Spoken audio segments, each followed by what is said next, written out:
अस्सलाम वालेकुम नाजरीन। आज 16 अगस्त 2023 बुध के रोज़ मेरा फ़ॉरेन ऑफिस इस्लामाबाद जाना हुआ।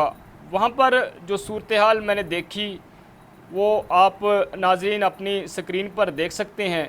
नाजरीन, इस तमाम सूरत हाल को देखते हुए कि किस तरह पाकिस्तान का आज हुनरमंद पढ़ा लिखा नौजवान मुल्क छोड़कर जा रहा है, नहायत अफसोस भी हुआ। और इसके साथ साथ मुझे अपने दोस्त राजा फैसल का वो तबसरा याद आ गया जो उन्होंने इस हुनरमंद यूथ के पाकिस्तान छोड़ने के हवाले से ट्विटर पर किया। राजा फैसल साहब ने लिखा कि जब खड़ी फसल में सुअर छोड़ दिए जाएं तो फिर वहाँ हालात ऐसे ही होते हैं, वो ऐसे ही तैयार फसल को जो है वो तबाह व बर्बाद कर देते हैं। बहरहाल नाजरीन, इस तमाम सूरत हाल के तनाज़र में जिस तरह हमारे नौजवान लड़के लड़कियां पढ़े लिखे हुनरमंद पाकिस्तान से दिल बर्दाश्ता होकर रोशन मुस्तकबिल का ख्वाब सजाए बाहर जाते हैं और बाहर उनके साथ क्या सलूक रवा रखा जाता है और यहाँ से स्टडी वीज़े के लिए जाते हैं, लेकिन वहाँ पर जाकर जो उनको एक तस्वीर दिखाई जाती है, क्योंकि वहाँ पर किसी भी दूसरे मुल्क जाकर यानी कि एक सेकंड सिटीज़न के तौर पर रहना कोई आसान काम नहीं है। और बहुत सारे नौजवान जो हैं वो स्टडी वीज़े पर जाते हैं, लेकिन वहाँ पर जो है वो प्रॉपर अपनी डिग्री कंप्लीट नहीं करते, स्टडी नहीं करते। उनकी कोशिश होती है कि स्टडी के साथ साथ या फिर स्टडी को खैरबाद कहकर हम अपना कोई कारोबार करें या कोई नौकरी करें ताकि अमन व सुकून के साथ अपना और अपने घर वालों का पेट पाल सकें।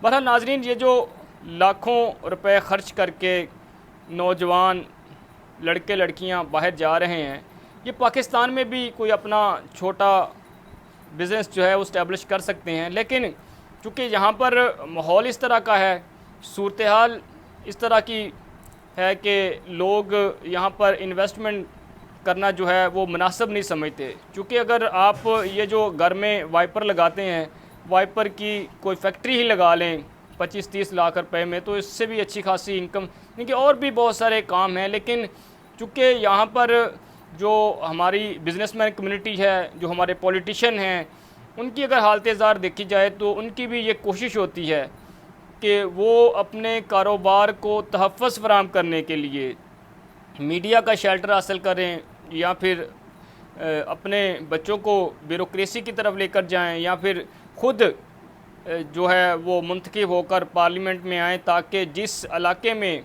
उनकी फैक्ट्री है, उनका कारोबार है, वहाँ का डिप्टी कमिश्नर, वहाँ का डीपीओ जो है वो उनके कंट्रोल में होना चाहिए।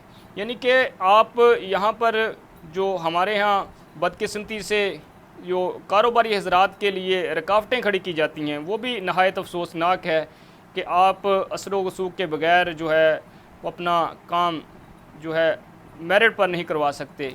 अब ऐसी ही सूरत हाल नाज़रीन फ़ॉरेन ऑफिस इस्लामाबाद में देखने को मिली। यहाँ पर मुल्क भर से यानी कि पाकिस्तान के दूर दराज इलाकों से लोग आते हैं और उन्होंने अपने डॉक्यूमेंट्स वगैरह वेरीफाई करवाने होते हैं।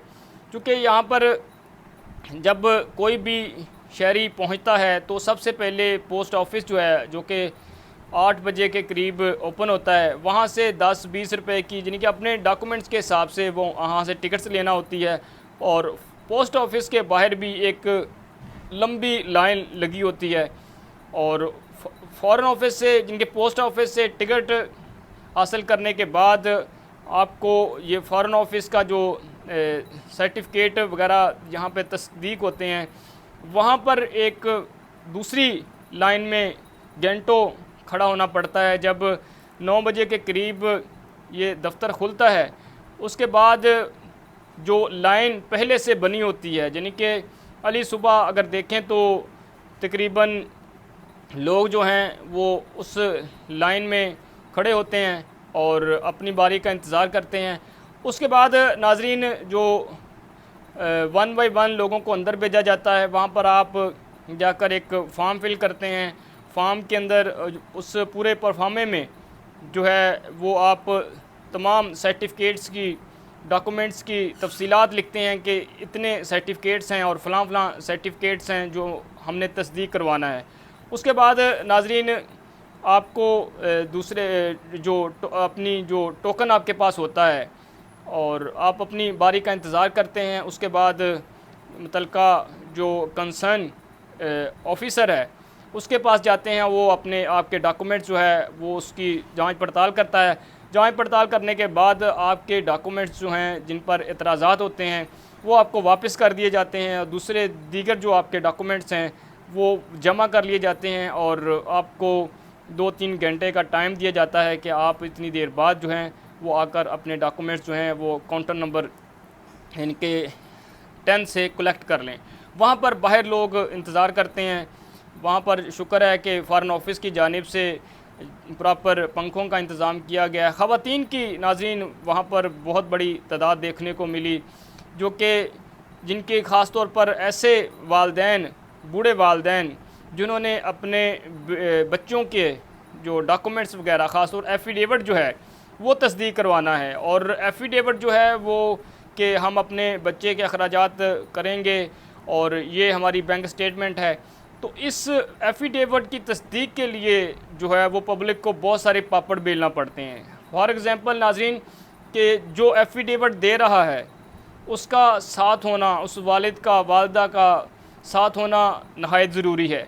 उसके बग़ैर तस्दीक नहीं होती, उसके बग़ैर जो है वो उस तमाम तर प्रोसेस को जो बार कोड लगा होता है आगे नहीं बढ़ाया जा सकता। इसलिए नाज़रीन वहाँ पर ये भी देखने को मिला कि बहुत सारे लोग, चूँकि जिस तरह मैंने पहले कहा कि पाकिस्तान के दूर दराज इलाकों से लोग फ़ॉरेन ऑफिस आते हैं अपने डॉक्यूमेंट की तस्दीक के लिए, वहाँ पर एजेंट माफिया जो है वो भी बड़ा सरगर्म दिखाई दिया।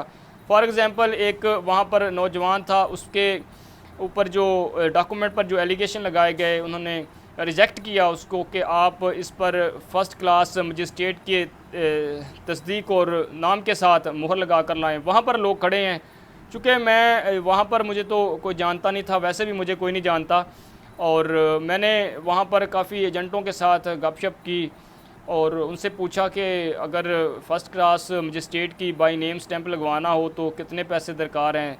उनका 3000 रुपया, चूँकि 11 बजे मजिस्ट्रेट आता है तो आप हमें 3000 रुपया दें और वो जो हैं हम आपको करवा के ला देते हैं। इस तरह नाज़रीन जो पोस्ट ऑफिस से टिकट लगाते हैं वो टिकट्स जो हैं वो पहले से जो एजेंट वहाँ पर बैठे हैं उनके पास भी मौजूद होती है। पोस्ट ऑफिस से जो टिकट 20 रुपये की मिलती है वही टिकट जो है वो एजेंट फ़ॉरेन ऑफिस के बाहर आपको 80 रुपये में, 100 रुपये में देता है।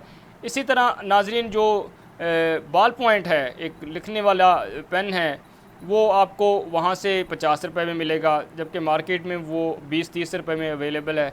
ये तमाम तर जो सूरत हाल है जो इस वक्त जो स्टूडेंट्स जा रहे हैं बाहर उनको दरपेश है।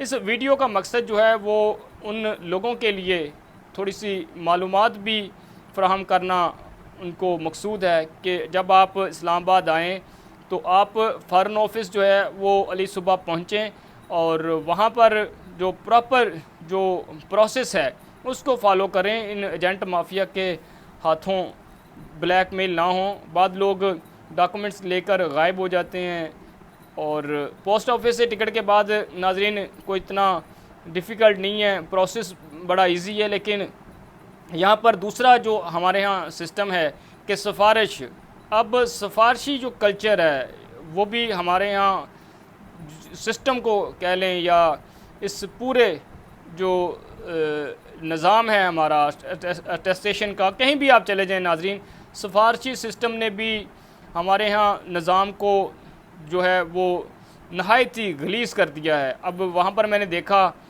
कि जिन लोगों के पास सिफारिश है वो डायरेक्टली बगैर टोकन के अंदर जा रहे हैं और अंदर जाकर वहाँ पर अपने डॉक्यूमेंट्स वगैरह तस्दीक करवा के यानी कि आ रहे हैं। और जो लोग बेचारे सुबह से जिनके दूर दराज से आए हैं वो ऐसे ही लाइनों में खड़े हैं।